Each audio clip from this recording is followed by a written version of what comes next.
योग दर्शन की 72वीं कक्षा। प्रथम समाधिपाद चल रहा है और समाधिपाद के अंतर्गत हम लोग पिछली कक्षा तक, जो पिछली 71वीं कक्षा थी, हमने 28 सूत्रों तक पूरा कर लिया था। 28 सूत्रों पर हमारी लंबी चर्चा रही और उससे संबंधित आप लोगों के जो प्रश्न थे, शंकाएं थी, समाधान थे, वो भी हमने कर लिए थे। आज का एक बार चित्र देख लीजिए आप, जो स्क्रीन पर है।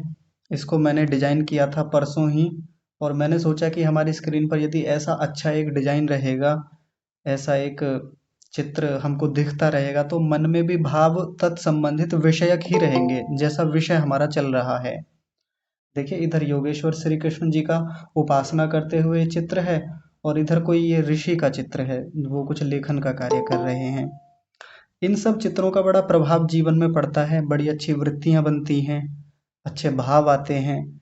इसलिए पहले वाले जो चित्र थे वो खाली खाली थे, केवल उनमें लेखन होता था। अब थोड़ा सा देख के अच्छा लगता है कि हाँ, ये चित्र थोड़े भाव बनाने वाले हैं, प्रेरणा देने वाले हैं। आज का विषय आरंभ करने से पहले पिछले सूत्र को लेकर के एक एक दो छोटी मोटी चर्चाएं और बची हुई हैं। मेरे मन में आया कि आप लोगों ने तो प्रश्न पूछा नहीं है, आपकी ओर से आना चाहिए था ऐसा कोई प्रश्न, लेकिन वो प्रश्न किसी ने किया नहीं, तो मैंने सोचा वो प्रश्न मैं खुद खड़ा करता हूँ और उस प्रश्न का भी समाधान करने का प्रयास यहाँ पर करता हूँ मैं। प्रश्न ये है, पहले एक छोटी सी बात और रख देते हैं कि पिछले सूत्र में हमने देखा कि जब हम जप करते हैं, तो जप करने की प्रक्रिया में जिस मंत्र का या जिस शब्द का हम जप करते हैं, साथ में क्या आता है? शब्द के साथ में उसका अर्थ आता है। और अर्थ की क्या करनी होती है? अर्थ की भावना हमको करनी होती है। यानी वो जो अर्थ है, यानी वो वस्तु जो है, वो हमको उपस्थित करनी होती है अपने चित्त में। वो वस्तु है कैसी, उसके गुण कैसे हैं, उसका स्वभाव कैसा है, तब जाके हमारा जप एक ऊंची स्थिति में पहुंचता है। तो आप लोगों को एक ऐसा प्रश्न रखना चाहिए था कि जैसे मान लीजिए एक शब्द है ओम। ओम को लेकर ही चर्चाएं लंबी रही हमारी। ओम एक शब्द है, इसका हम जप करते हैं। जप करने का मतलब बार बार स्मरण करते हैं, बार बार उसको उठाते हैं, बार बार उसकी आवृत्ति करते हैं, यही तो चलता है ना जप में। साथ में इसका अर्थ लेते हैं, जैसे इसके बहुत सारे अर्थ हैं, उन अर्थों में से एक अर्थ ले लिया सर्वरक्षक। ये अर्थ साथ में आ गया, ये भी भीतर चल रहा है हमारे। ओम भी चल रहा है, साथ में सर्वरक्षक चल रहा है, और साथ में सर्वरक्षक की भावना भी चल रही है। वैसे भाव भी बना रहे हैं, देखने का प्रयास कर रहे हैं कि परमात्मा रक्षा कैसे कर रहा है, ये चिंतन चल रहा है। भावना का मतलब होता है चिंतन करना। अब किसी के मन में ये प्रश्न आ सकता है, जी ओम भी शब्द है, शब्द का जप किया जाता है, ये सर्वरक्षक भी तो शब्द ही है। आप लोगों के मन में ऐसा प्रश्न नहीं आया? ओम शब्द है, इसका जप करना है, इतने तक बात सबको समझ में आ गई होगी बढ़िया से। लेकिन इस ओम का जो अर्थ होता है, अर्थ, ओम का अर्थ क्या होता है? सर्वरक्षक परमात्मा। या और भी ले लीजिए, बहुत सारे अर्थ हैं, उनमें से मैंने एक अर्थ ले लिया सर्वरक्षक। तो ये सर्वरक्षक भी तो एक शब्द ही होता है। ओम ओम बोल रहे हैं, भीतर ओम के साथ साथ चल रहा है सर्वरक्षक। ओम सर्वरक्षक परमात्मा, हे प्रभु आप हमारी रक्षा कर रहे हैं। हे प्रभु आपने इतनी सारी वस्तुएं बनाई जो निरंतर हमारी किसी ना किसी रूप में रक्षा कर रही हैं। ये प्राण वायु बनाई, रक्षा कर रही हैं।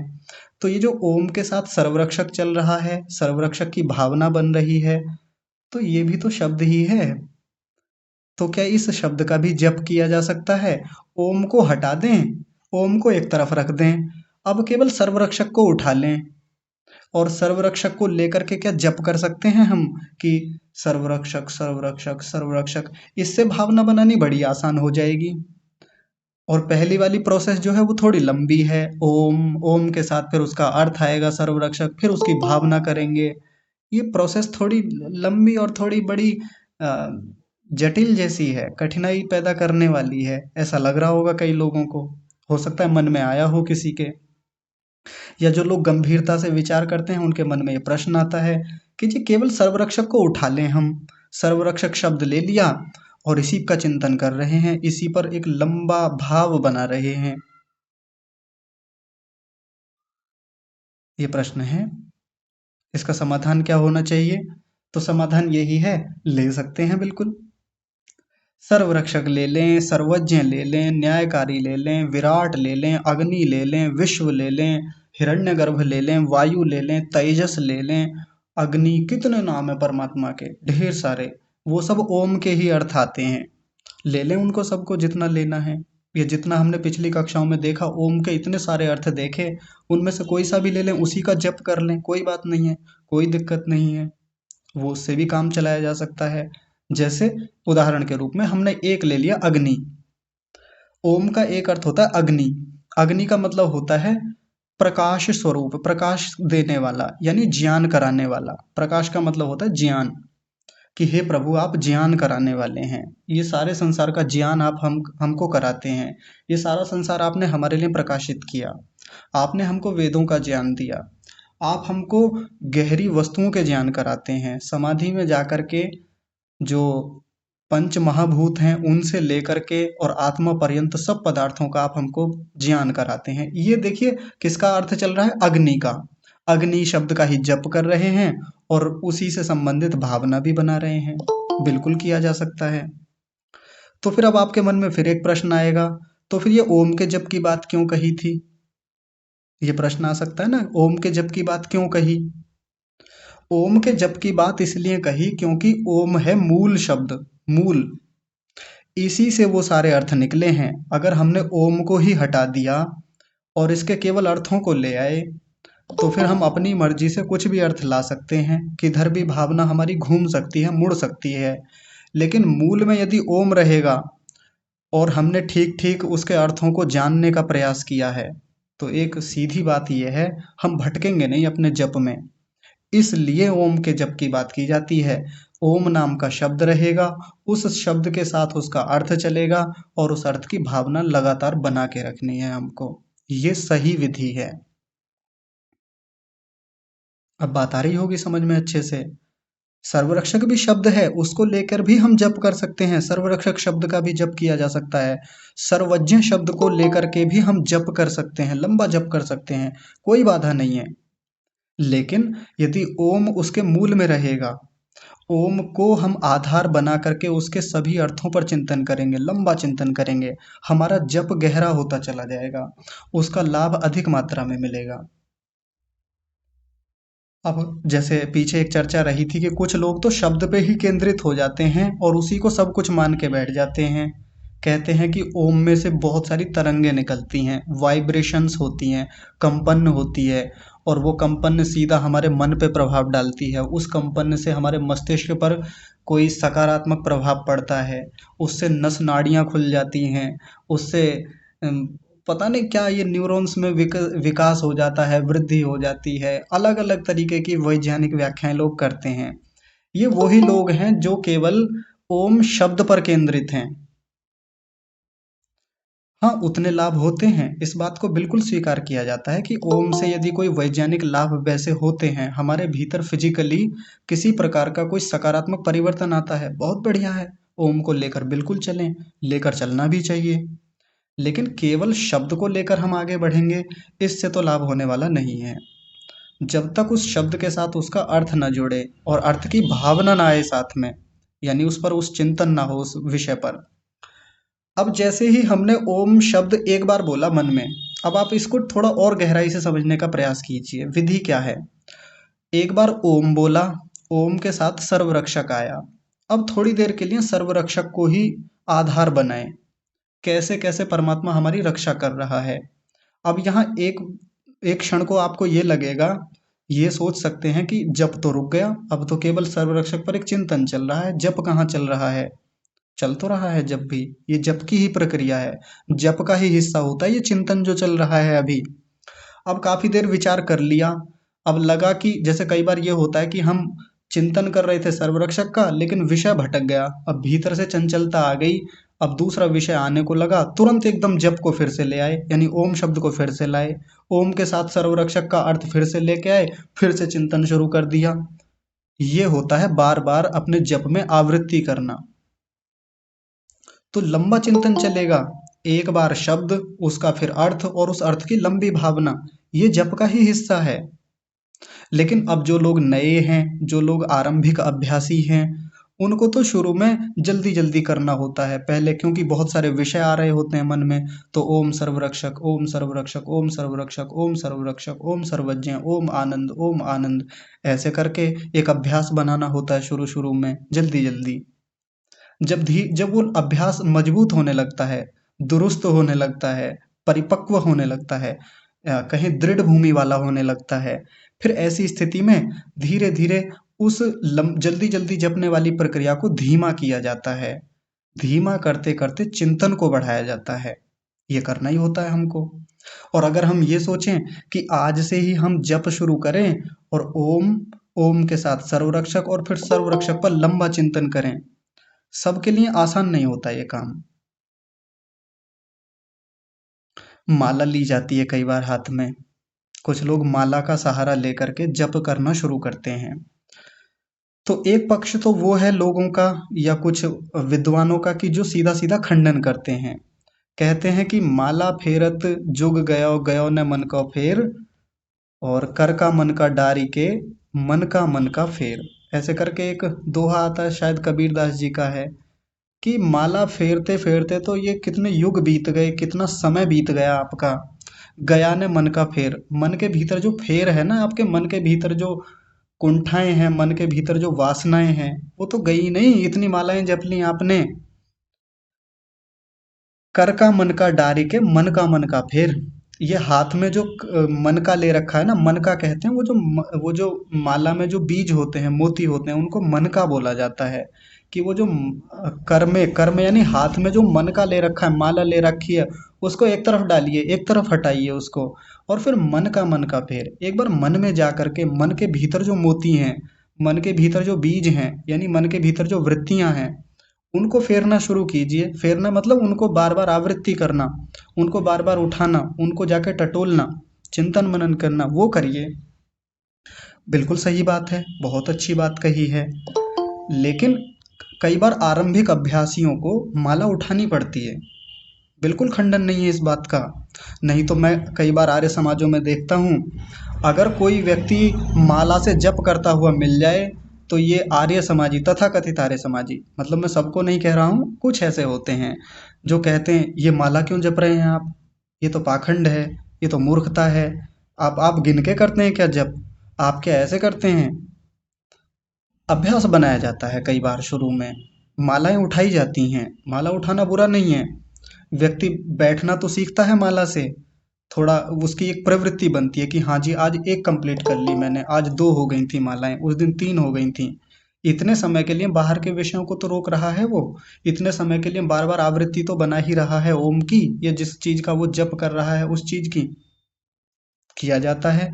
लेकिन अगर वो केवल माला पर ही केंद्रित रहे, लंबा समय हो गया है, कई साल हो गए हैं, माला छूट नहीं रही है, अब माला पर ही, माला को ही लक्ष्य बना लिया है कि दो माला सुबह, दो माला शाम करनी करनी है, तभी उद्धार होगा, और भावना बन नहीं रही है। मन में जो चिंतन करना है, जो अर्थ की भावना करनी है, वो आज तक हुई नहीं है। 2 3 4 8 10 साल हो गए हैं, अब भी माला ही पकड़े हुए है।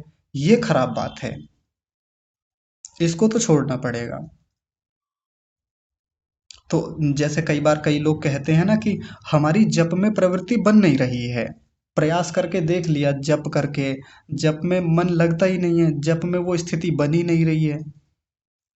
तो जप में स्थिति तब बनेगी जब पहले एक बार अभ्यास बनाया जाएगा। जैसे एक उदाहरण से बात करते हैं।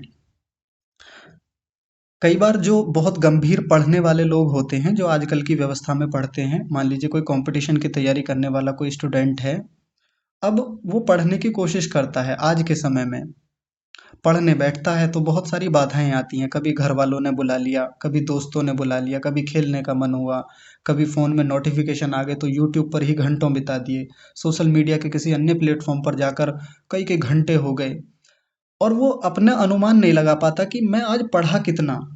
अब वो एक तरीका अपनाता है, ज़्यादातर जो विद्यार्थी अपनाते हैं, बहुत अच्छा तरीका होता है वो क्या है, स्टॉप वॉच लगाते हैं। स्टॉप वॉच मतलब घड़ी लगाते हैं, घड़ी में शुरुआत कर देते हैं, उसमें सेकंड शुरू हो जाती हैं, सेकंड, मिनट, और जब वो पढ़ते हैं उसको शुरू कर लेते हैं, और मान लीजिए कोई काम आ गया उसको वहीं बंद कर देते हैं, काम कर लेते हैं, काम करके जैसे फिर पढ़ने बैठे घड़ी को वहीं से शुरू कर देते हैं, वहीं से चल जाती है।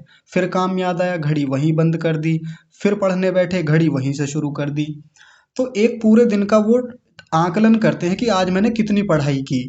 सुबह से लेकर स्टॉप वॉच में जब रात को स्टॉप वॉच फाइनल उसने देखी, तो पता चला कि आज तो मैं केवल 3 ही घंटे पढ़ पाया हूँ, जबकि मुझे लगता था कि मैं बहुत पढ़ रहा था, मेरी बहुत अच्छी गति थी। ये झटका लगता है पहली बार में, और हर विद्यार्थी को लगता है कि मुझे तो लग रहा था मैं बहुत पढ़ रहा था, लेकिन आज जब घड़ी पर लगा के देखा है, स्टॉप वॉच लगा करके देखा है, तो पता चला 3 या 4 घंटे से ज़्यादा मैं पढ़ ही नहीं रहा हूँ पूरे दिन में। मेरा समय अन्य कार्यों में, सोशल मीडिया पर बहुत व्यस्त हो रहा है, बहुत बेकार जा रहा है। अब वो धीरे धीरे प्रवृत्ति क्या बनाता है, घड़ी का सहारा लेकर के अपनी टाइमिंग बढ़ाता है, अपना समय बढ़ाता है कि इतना समय, हाँ अब मैं बढ़ा रहा हूँ, अब मेरे 4 घंटे होने लगे हैं प्रतिदिन के, अब मेरे 6 घंटे, 8 घंटे, 10 घंटे में पढ़ पा रहा हूँ। ये प्रवृत्ति घड़ी से लेकर के बनानी पड़ती है, घड़ी को सहारा बनाता है वो व्यक्ति शुरू शुरू में। लेकिन अब घड़ी ही सहारा बन जाए, अब वो केवल टारगेट उसके जीवन का इतना ही रह जाए कि जी मैं 10 घंटे प्रतिदिन पढ़ रहा हूँ, तो अब तो एग्जाम क्रैक हो ही जाएगा मेरा, जो मैं एग्जाम की तैयारी कर रहा हूँ। ऐसे थोड़ी होगा, केवल घड़ी से पढ़ाई थोड़ी होती है। शुरू में घड़ी सहारा बनी, शुरू में घड़ी ने बड़ा सहयोग किया, क्योंकि जहाँ समय उसका बहुत बेकार जा रहा था उसको पता ही नहीं चल रहा था कि प्रवृत्ति कहाँ जा रही है मेरी, मेरा समय बेकार कहाँ हो रहा है। घड़ी ने उसको बांध तो दिया कुछ समय के लिए, अब लगातार वो पढ़ पाता है 8 9 10 घंटे पूरे दिन भर का मिला करके। लेकिन अब वो वहां से और सुधार करता है, वो सुधार क्या करता है, अब उसको पता चल गया कि हाँ मैं इतना पढ़ूंगा तो दिन के 10 घंटे हो ही जाएंगे। वो प्रवृत्ति बन गई, भीतर जाके अभ्यास बन गया उसका। अब घड़ी को तो रखता है एक तरफ, अब वो पुस्तक उठाता है और वो एक टारगेट बनाता है कि मुझे एक चैप्टर पर डे कंप्लीट करना है इस सब्जेक्ट का।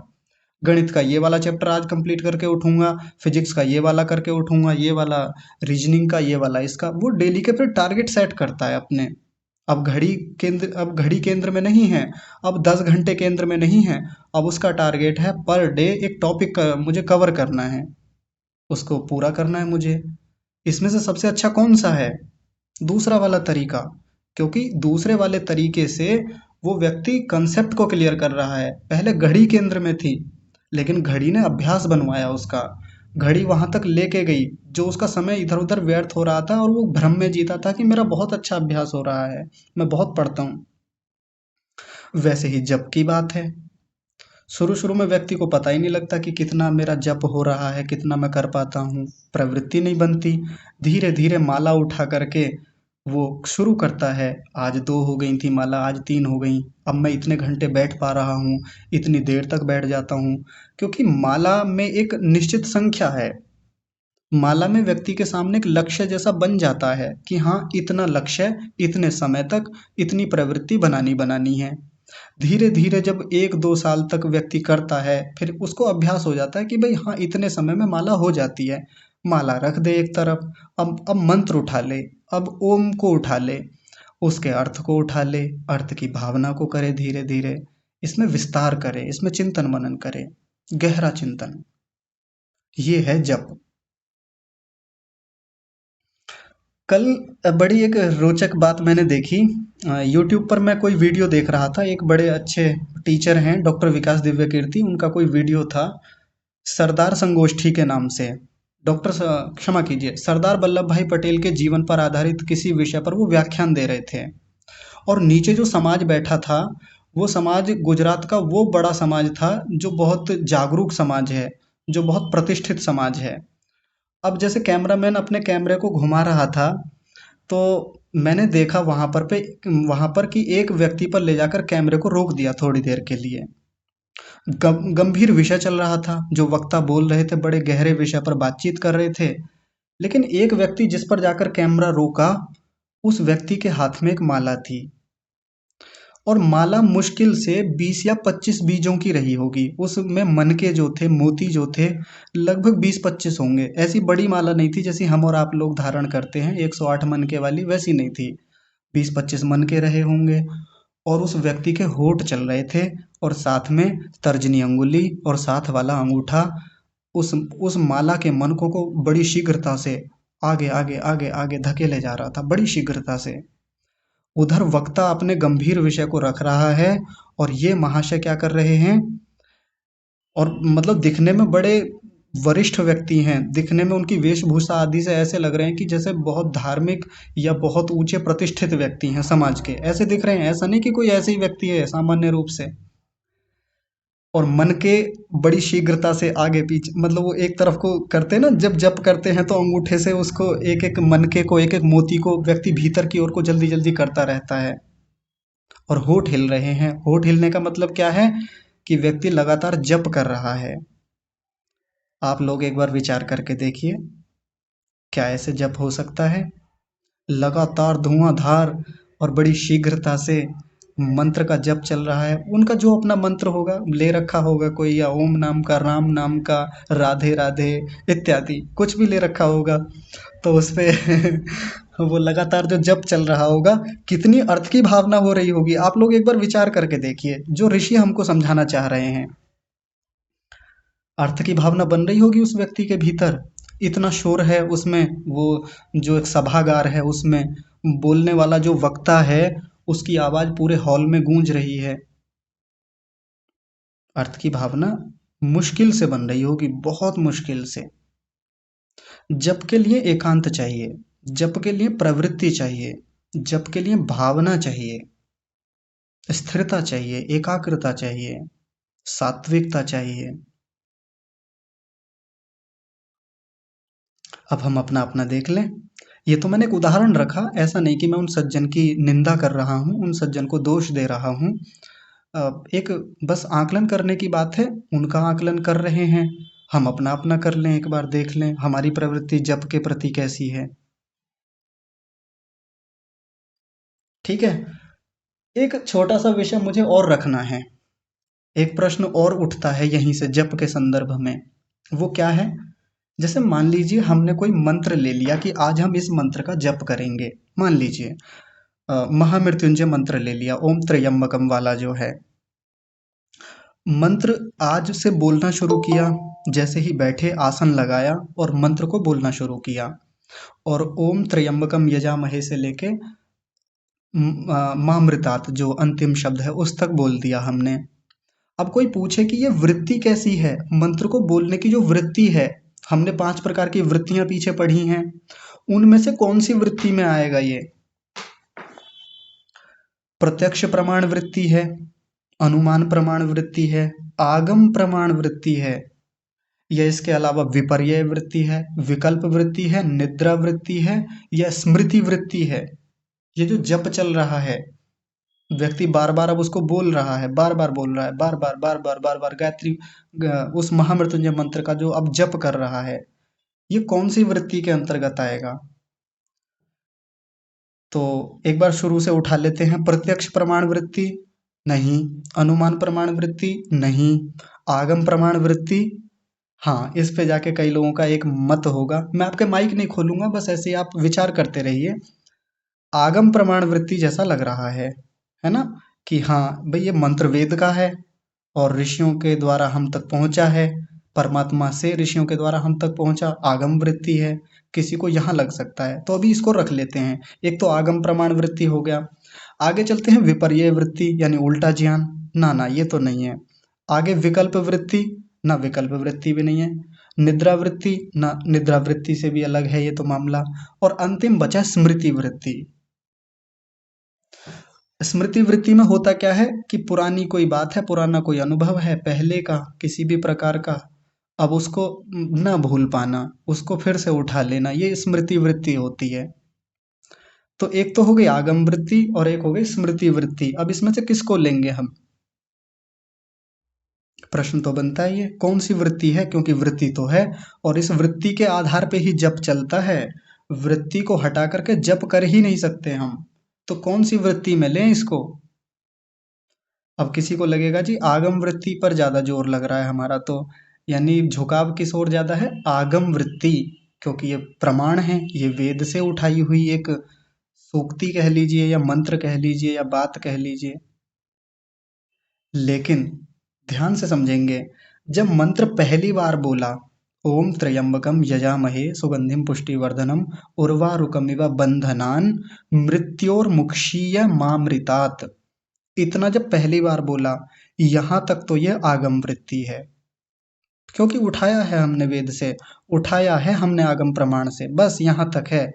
लेकिन अब जैसे ही इसका रिपीटेशन होगा, आवृत्ति होगी, इसको बार बार स्मरण किया जाएगा, बोला जाएगा। जप का दूसरा नाम स्मरण भी होता है। महर्षि दयानंद सरस्वती लिखते हैं कि जप यानी स्मरण करना, स्मरण। और स्मरण की प्रक्रिया क्या है? स्मृति ही तो होती है। अब बार बार उसी मंत्र को आवृत्ति करते हैं। पहले का याद किया हुआ मंत्र फिर से उठाएंगे, उसके अर्थ को और चिंतन करेंगे, और जो अनुभव बना और जो चिंतन बना उसको फिर स्मृति करेंगे, फिर उठाएंगे, फिर याद करेंगे, और चिंतन, गहरा चिंतन, एक लिंक से दूसरे लिंक को बिठाएंगे, एक शब्द के से शब्द का अर्थ क्या है उससे दूसरे शब्द को जोड़ेंगे, दूसरे शब्द से तीसरे शब्द को जोड़ेंगे। ये स्मृति से ही तो होता है। तो ये जो हमारा जप है, ये स्मृति वृत्ति होती है। और स्मृति वृत्ति जैसी होगी, उसके संस्कार भी वैसे ही बनेंगे। और हम पीछे देख के आए हैं कि वृत्ति से संस्कार बनते हैं और संस्कारों से वृत्तियां बनती हैं। अब ये जो बार बार वृत्ति बन रही है भीतर, बार बार बार बार एक ही मंत्र को बार बार बोले जा रहे हैं हम, उसके अर्थ को बार बार बोले जा रहे हैं, अर्थ की भावना बार बार उठा रहे हैं, स्मरण कर रहे हैं। जप का मतलब अब सीधा समझ लें, स्मरण होता है। स्मरण, बार बार स्मरण करना, बार बार स्मृति उठाना। संस्कार कैसे बनेंगे? स्मृति वृत्ति के ही संस्कार बनेंगे।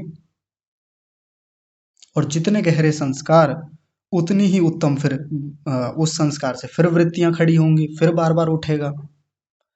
अगर हमारी जप में प्रवृत्ति नहीं बन रही है, जप करना चाहते हैं, मन नहीं लगता है जप में, मन ऊब जाता है, थोड़ी देर करते हैं उठ जाते हैं, इसका मतलब अभी हमने उसके संस्कारों को पुष्ट किया ही नहीं है।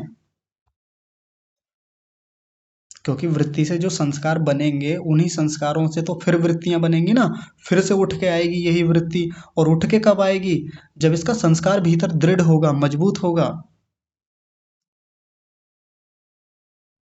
बात आ रही है समझ में? आज का ये विषय क्यों रखा आपके सामने?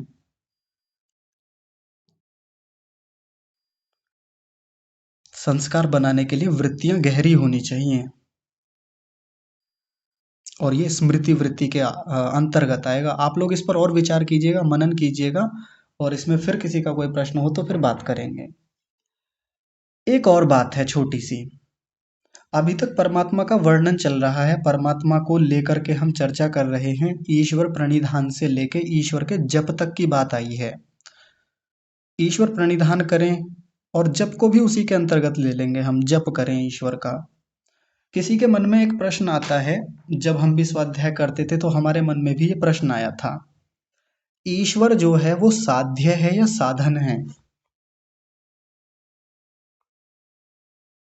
क्योंकि अभी तक ऐसा मामला क्लियर हुआ नहीं है कि ये साध्य है या साधन है परमात्मा। तो जो लोग बहुत अधिक अध्यात्मवादी होते हैं, बहुत अधिक ईश्वर विश्वासी होते हैं, अति में जाकर कई बार देखते हैं, अत्यंत श्रद्धावान होते हैं।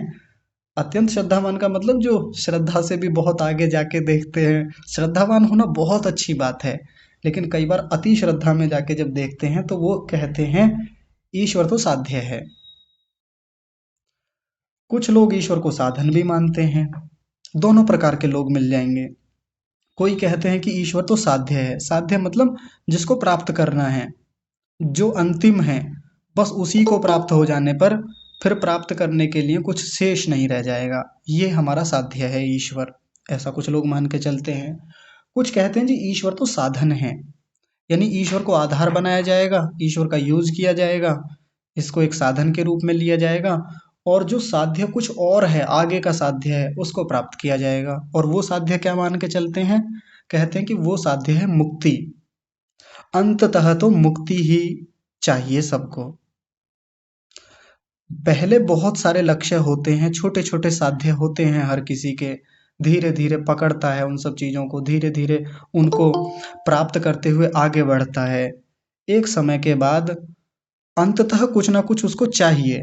और हम देखेंगे कि हर किसी के जीवन में हम भले ही कितनी सारी उपलब्धियां प्राप्त कर लें, लेकिन अंततः तो सबको मुक्ति ही चाहिए। अंततः तो सबको वो महान सुख चाहिए जिसमें दुख का लेश मात्र भी नहीं है, जिसको हमारे शास्त्रों में मुक्ति कहा जाता है, कैवल्य कहा जाता है, निःश्रेयस कहा जाता है। तो वो साध्य क्या मान के चलते हैं कि साध्य तो वो मुक्ति है। अब इस बात का समाधान कैसे हो कि ईश्वर साध्य है या साधन है? एक उदाहरण से ले लेते हैं, बात समझ में आ जाएगी। ये उदाहरण पहले, बहुत पहले जब योग दर्शन की कक्षा नहीं चलती थी तब ये उदाहरण दिया जाता था, तो जो कक्षा में पुराने लोग हैं उनको शायद याद आ जाएगा ये उदाहरण। एक व्यक्ति ने, मान लीजिए कहीं किराए पर रहता था, अब उसने सोचा कि भाई किराए पर कब तक रहें, एक अपना घर होना चाहिए, अपना घर ही होता है। तो ऐसा सोच करके उस व्यक्ति ने बहुत सारा धन कमा लिया था, इकट्ठा कर लिया था, और उसको लग रहा था कि अब मेरे पास एक पर्याप्त स्थिति है कि अब मैं एक घर बना सकता हूँ। और बना बनाया घर नहीं लेना, घर बनाना है खुद से, मतलब बनवाऊंगा और अपनी आंखों के सामने सारा कुछ वो तैयार करवाना है। नक्शा बनवा लिया है, अब काम शुरू होने लगता है। और जैसा कि हम जानते हैं कि काम शुरू होने से पहले रॉ मटेरियल तो चाहिए, बहुत सारी चीज़ें पहले चाहिए होती हैं, ईंटें चाहिए होती हैं, सीमेंट पहले लाना पड़ता है, सरिया लाना पड़ता है हमको, इत्यादि बहुत प्रकार का मटेरियल हमको घर पे पहले लाके डालना पड़ता है। ऐसा नहीं कि आज काम शुरू करेंगे तो आज ही लाएंगे, ऐसा बहुत कम हो पाता है। अब व्यक्ति के लिए पहला चैलेंज, पहला साध्य तो यही है कि ये मटेरियल कहाँ से लिया जाए, कैसे लाया जाए, उसके लिए पहले से प्रबंध करता है। साध्य तो पहले यही है ना उसके लिए। साध्य क्या है? सबसे पहले यही लाना कि ईंटें तो आ जाएं, 10,000 ईंटें लगेंगी, और 10,000 ईंटों को प्राप्त करना, 10,000 ईंटों को घर पे लाके खड़ा करना, इकट्ठा करना ही उसके लिए साध्य है सबसे पहले। क्योंकि मिल नहीं रही हैं, बरसात का मौसम चल रहा है, इतनी आसानी से मिलती भी नहीं है बरसात में ईंटें। तो उसके लिए पहला साध्य क्या हो गया? ईंटें लाना। कुल मिलाकर ईंटें, सरिया इत्यादि उसने लाकर रख ली हैं। अब उसका पहला साध्य जो था, जो उसने पहले प्राप्त कर लिया है, ईंटें या जितना भी मटेरियल आया है, अब वो उसके लिए साधन का काम करेगा। बाद में आते आते साधन तो बन ही जाता है ना। फिर जब वो साधन बन गया, अब उसके लिए साध्य है कि नींव रख जाए। एक बार नींव रख दी है जी, एक बार दीवारें शुरू हो गई हैं, वो साध्य बन गया। और ये जो सामान मंगाया था ये साधन के रूप में काम कर रहे हैं। धीरे धीरे वो साधनों का उपयोग करते हुए, जो पहले साध्य हुआ करते थे उसके लिए, अब उन साधनों का, उनको साधन बनाते हुए वो व्यक्ति घर बनाने की ओर काम करता है। घर बनाने पर पूरा अपना परिश्रम लगाता है। एक समय आता है जब उसका घर पूरा हो जाता है। अंततः साध्य तो घर बनाना है। अंततः तो उसका लक्ष्य वही था कि मुझे तो घर चाहिए, अपना घर होना चाहिए। पहले जो चीज उसके लिए साध्य थी, ईंटों को मंगाना, सरिया मंगाना, रोड़ी बदरपुर इत्यादि मंगाना ही उसके लिए साध्य हुआ करते थे। आसान काम नहीं होता सामान मंगाना। वो आज की महंगाई में बहुत मुश्किल काम है, इनको जुटाना, इन्हीं साधनों को। एक दृष्टि से साधन है, बिल्कुल हैं वो भी, लेकिन आरंभिक व्यक्ति के लिए तो वही एक साध्य जैसे होते हैं ना। परमात्मा के मामले में भी वैसी ही बात है। परमात्मा एक दृष्टि में हमको साध्य ही लगता है और होता भी है। पहले तो परमात्मा को पाना, परमात्मा को प्राप्त करना ही हमारे लिए एक साध्य जैसा होता है। और उसको लेकर के हम उसको प्राप्त करने के लिए बहुत यत्न करते हैं, बहुत प्रकार से प्रयास होते हैं, भक्ति होती है, जप होता है, ईश्वर प्रणिधान होता है इत्यादि। लेकिन वो एक तरीके से हम उसको साधन के रूप में भी देख रहे होते हैं। पहले आप सब लोग मुझे बताइए, मेरी आवाज तो आ रही है ना? कोई एक व्यक्ति बताइए हाथ खड़ा करके। हाँ जी, संतोष माता जी आप बताइए शीघ्रता से। जी आ रही है, बज रही है। हाँ जी, ठीक है। बस इतना ही जानना था, क्योंकि यहाँ नेटवर्क कमजोर हो गए हैं, मुझे लगा कि शायद आवाज ना जा रही हो। ठीक है, तो ईश्वर को एक दृष्टि में हम साध्य मान के ही चलते हैं, लेके चला ही जाता है साध्य के रूप में, हमारे सामने लक्ष्य के रूप में रहता है। ईश्वर को पाना है जी, हमको तो ईश्वर को पाना है हर हालत में। लेकिन साधन के रूप में भी तो काम कर रहा होता है, क्योंकि हमको अंततः साध्य तो मुक्ति दिखाई दे रहा है। कोई बुराई नहीं है ईश्वर को साधन मानने में। बस ईश्वर को साधन मानने का, कुछ लोग जब हम ये कहते हैं कि ईश्वर भी साधन ही है, वास्तव में साधन ही होता है ईश्वर। सच में कहें तो ईश्वर साधन ही है हमारे लिए। लेकिन जैसे ही हमने ईश्वर को साधन कहा, तो तथाकथित जो ईश्वर भक्त हैं, वो एकदम से खड़े हो जाते हैं और कहते हैं आपने ईश्वर को साधन बना दिया। साधन का मतलब टूल बना दिया, एक मशीनरी बना दिया उसको, एक उपकरण बना दिया। आप तो ईश्वर का यूज कर रहे हैं। जैसे सामान्य रूप से व्यावहारिक भाषा में कहते हैं ना किसी मनुष्य को, आपने तो मेरा बड़ा यूज किया है, आपने ना मुझको एक टूल की तरह देखा हमेशा, आपने मेरा हमेशा प्रयोग ही किया है। एक निंदित दृष्टि में देखा जाता है, निंदित अर्थों में समझा जाता है साधन को। लेकिन साधन हमेशा निंदित अर्थों में ही थोड़ी होता है। साधन हमको साध्य तक पहुंचाने का एक सहायक होता है। तो परमात्मा ऐसा नहीं है कि हम उसको साधन के रूप में ले रहे हैं तो हम उसको एक सामान की तरह देख रहे हैं, हम उसको एक उपकरण की तरह देख रहे हैं। वो हमारे लिए सहयोगी है, इस रूप में साधन है हमारे लिए। सीधे सीधे वैसा साधन नहीं है जैसा घर बनाने में वो जो सामान है, वो जो ईंटें हैं या इत्यादि जो भी चीजें हैं, वो हमारे लिए साधन है। परमात्मा वैसा साधन नहीं है, लेकिन हाँ हमारे लिए सहायक तो है। कौन से साध्य को प्राप्त कराने के लिए? मुक्ति नाम के साध्य को प्राप्त कराने के लिए।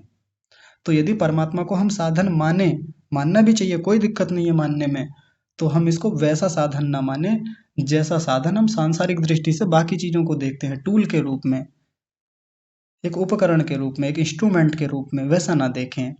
जैसे एक और उदाहरण से समझ लें तो बात थोड़ी क्लियर हो जाएगी।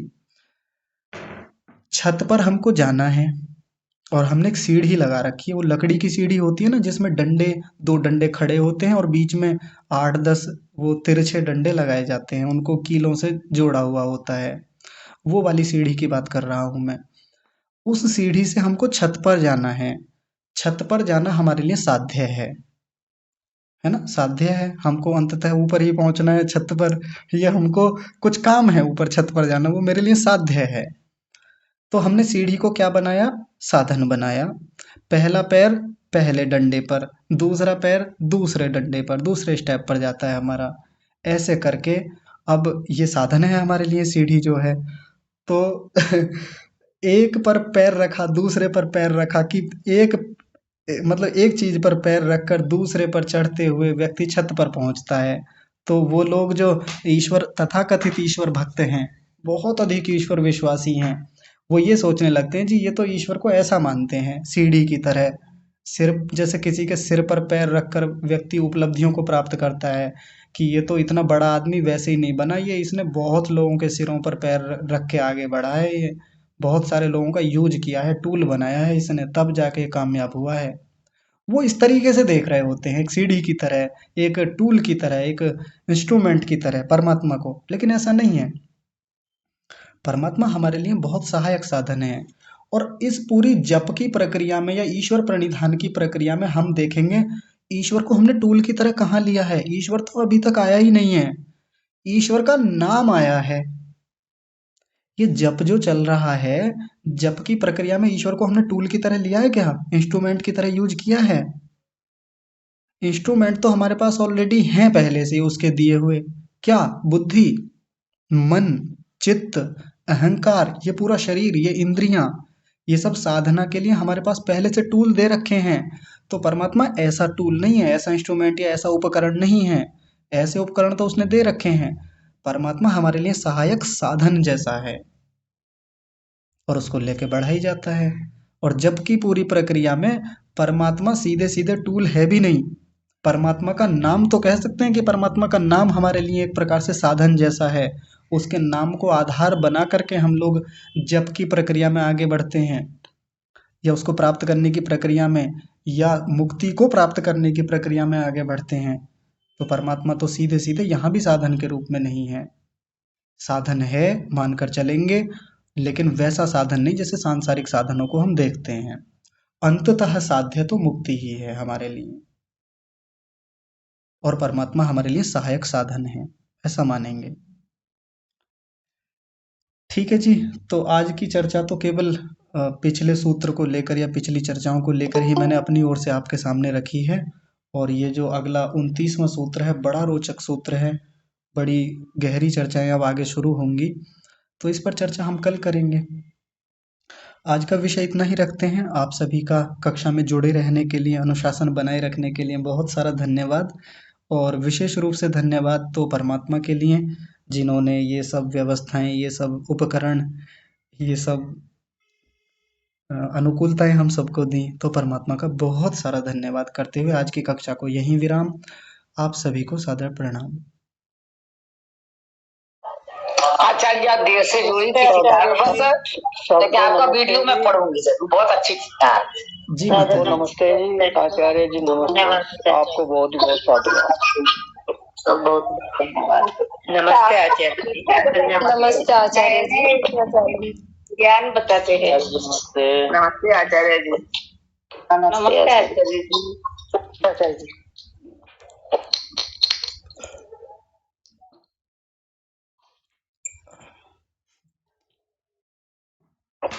आचार्य जी धन्यवाद। नमस्ते। नमस्ते सभी को।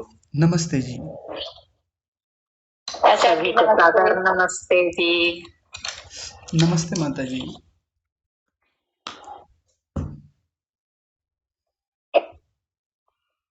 जी नमस्ते आचार्य जी, नमस्ते। नमस्ते सभी जी। को सादर नमस्ते।